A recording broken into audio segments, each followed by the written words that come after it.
I was able to achieve my goals, grow my channel and business, and create my dream life using my beauty. That's because beauty is your superpower and impacts the success in your life and how people treat you. Hello lovelies, welcome back to my channel. Today I'm talking about how I use my beauty to attract abundance and money. A lot of people don't like to admit that pretty privilege exists in society, and although it might sound shallow, it's an aspect of human interaction that's not going anywhere. Whether you use your pretty privilege for something as small as getting a free drink at the bar, somebody allowing you to go before them in a queue, having amazing customer service at a restaurant, to something as big as to the type of men that you interact, social climbing, the kind of job you can get, how successful your business can be, and how easy your life could be. The Bible says Esther used her beauty and grace to convince the king to revoke the order to execute the Jews. That's because of beauty bias, and as a feminine woman, you can use your beauty to your advantage to make your life better and to create impact in the world, and I'm going to show you how. I'm excited to be hosting my Feminine Abundance 5-day challenge, and on day 2 of the challenge we're going to be delving into how to use your beauty to attract abundance and money. From finding your feminine personal style, how to dress for your body type, how to find the time for your appearance and beauty, finding your color season, beauty habits to level up, and creating your own beauty privilege. All the details of how to join will be in the description down below, and I invite you to choose a VIP because you will have the opportunity to have a one-to-one with me. I'll see you inside the challenge. The first way I use my beauty to attract abundance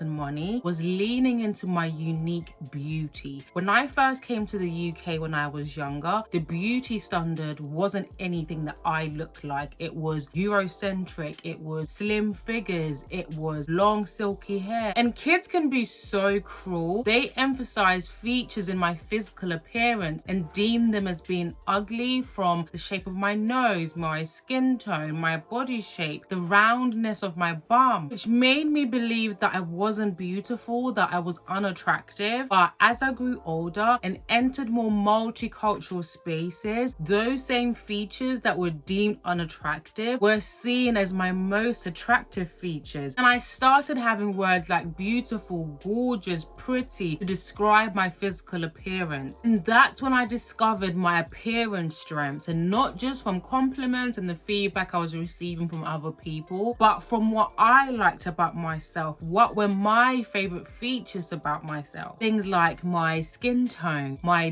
dimples, my full lips, my hourglass body type, the roundness of my bum. I leaned into that and started maximizing my beauty. There are different beauty standards culturally and in society. A lot of people think that beauty is a competition, that they can only be one beautiful body type, one skin tone, one face card, one type of hair. But it is your scarcity mindset that's not allowing you to see your unique beauty, because you're comparing yourself to other women and you're conforming to a specific body type. The moment I stopped trying to fit into a specific narrative of beauty and maximizing my own beauty is the moment that I started using my beauty to my advantage and attracting abundance and money. Next, where I used beauty to attract abundance and money was attaching my beauty to my servitude. The Proverbs 31 woman had a lot of things going on. She wore a lot of hats and did a lot of things. She was married, she had a family, she was also a working woman, but she was at peace and she was fulfilled because she was walking in her God-given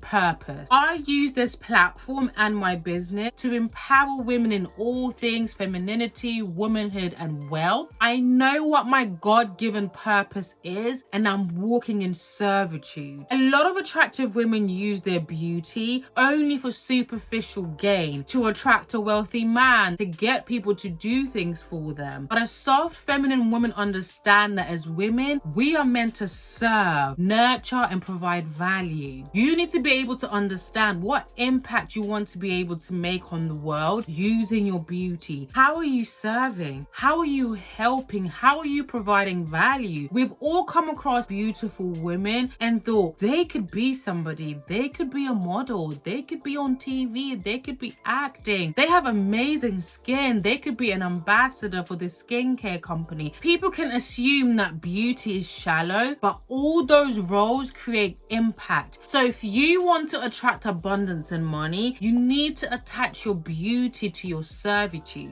The next way I used my beauty to attract abundance and money was removing the guilt of tapping into my pretty privilege. After getting to a point of understanding my appearance strengths, receiving a lot of compliments from both men and women, and attracting a lot of male attention, I started feeling like people were only interested in being in my life because of my beauty. There was also a lot of negative connotation surrounding pretty privilege, and I started being scared of my own beauty and trying to prove that I was so much more than the way that I looked. So I stopped maximizing my beauty and started leaning into my other traits like my intelligence and my humor. This was heavily rooted in trauma, scarcity mindset, and a lack of self-love. But femininity is a part of all of us, and it embodies grace, beauty, and peace. So when I started embracing my feminine energy, I started removing the shame that I had put on myself, started seeing my beauty as a blessing, and I began to understand that me naturally attracting things like money, people,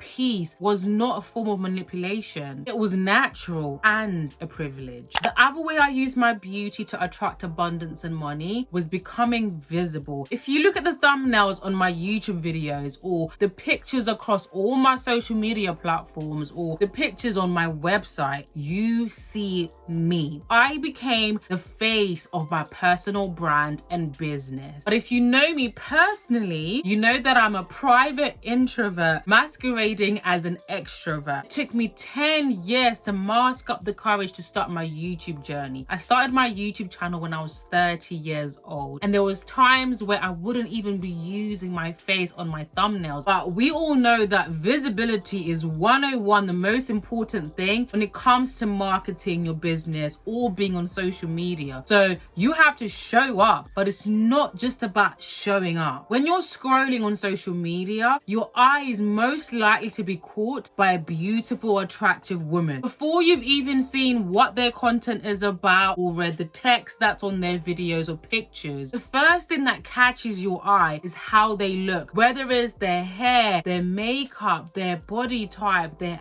outfit. If you're on YouTube and you're presented with two people who are talking about the same thing, you're going to unconsciously click on the video of the person who's most attractive. Maybe because that's your aesthetic, or that's an aesthetic that you aspire to have. When somebody would comment on my outfit, or would comment on my hairstyle, my makeup, or my beauty, I'll be thinking, I'm here to impact people, to touch people's lives. I'm speaking about life-changing topics. Why are they focusing on what my hair looks like, or my outfit, or how beautiful I am? Not understanding that my beauty was also currency when it came to my personal brand and business, because it attracted a community of women who also had a similar aesthetic to me, who aspired to have my aesthetic. Women who prioritize self-care, beauty habits, looking put together, chic, elevated, effortless. Also helped me to attract high-paying clients, because if you're willing to invest time, energy, and money into your beauty, then you're going to see the value in investing in yourself, in embracing your femininity, in becoming a soft feminine woman, in craving a soft life of peace. The moment that I started maximizing and leaning into my beauty on the online space is the moment that my channel started to grow, is the moment that my business started to grow, is the moment that I started attracting abundance and money. The next way I used my beauty to attract abundance and money was showing up as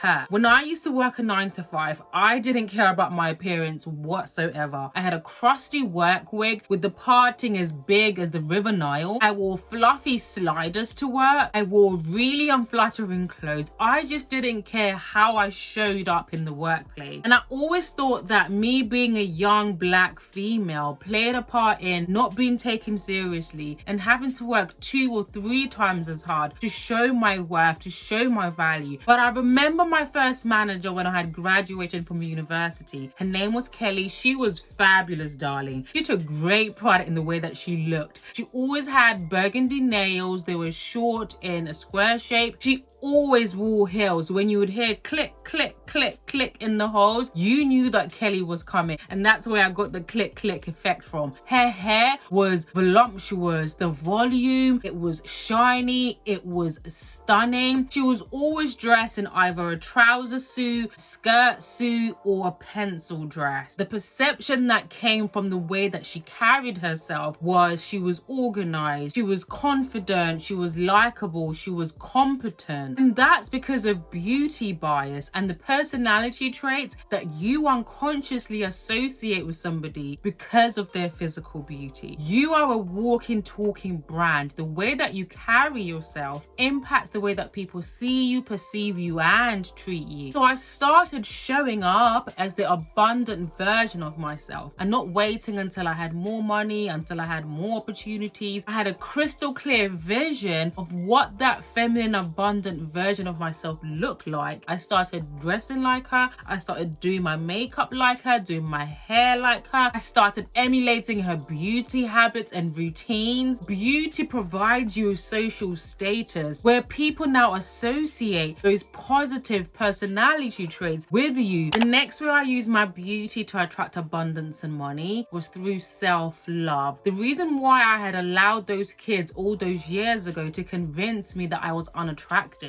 is because internally I couldn't see my own beauty. I was lost. I didn't know who I was. I didn't know what my value was. I didn't have any self-worth. That I needed the opinions of other people, their confirmation and validation to tell me if I was worthy and what my value was. People could think that you're beautiful, but if you don't believe them, if you don't see it for yourself, you won't be able to carry yourself as a beautiful woman in confidence and be able to naturally attract anything that you desire. When I started to understand the deep root cause of me being lost, me not knowing who I am, I started healing from that trauma. I allowed God to be the masculine structure in my life. And I started to see my inner beauty, which translated to how I saw myself physically and how I carried myself. I went from IG baddie to soft feminine woman of God, and doors started opening up for me. Opportunities just started coming my way because I started showing up as her. Next way I used my beauty to attract abundance and money was creating a successful network. One thing I always understood is that beauty is a form of social status and power. People subconsciously want to surround themselves with beauty, whether it's people, environments, experiences, and I have been able to leverage this to enter rooms full of wealthy, successful people. Beauty affords you access to people and spaces, even when you don't have any skill, any knowledge or experience about something. Having a successful network will put you in a position where you're able to learn, so you can have that skill, knowledge, and experience. It's not manipulative, it's not using people, because there is an exchange. They subconsciously want to surround themselves with beauty. Think about a man walking in a room with a beautiful woman on his arm. Regardless of how wealthy or successful he is, having that beautiful woman on his arm gives him currency, gives him additional social status. That's the same thing with networks. There might not be a physical exchange, but there's an unspoken exchange. The next way I use my beauty to attract abundance and money was through daily beauty habits. I'm gonna be honest with you, being beautiful is a full-time job. You are investing your time, energy, and money into yourself, but the return on investment is that your cup of blessings is going to be overflowing. You are going to be abundant. Even though I regard myself to be naturally beautiful, even without makeup, it still takes a lot of work to be beautiful. From grooming, maintenance, hair, makeup,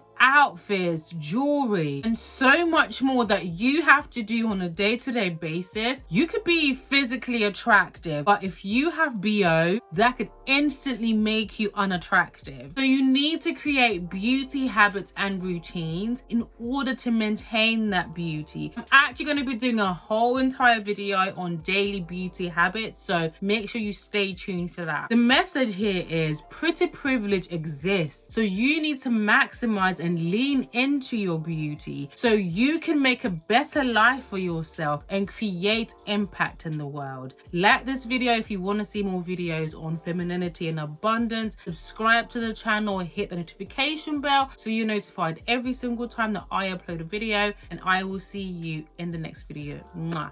Bye, lovelies.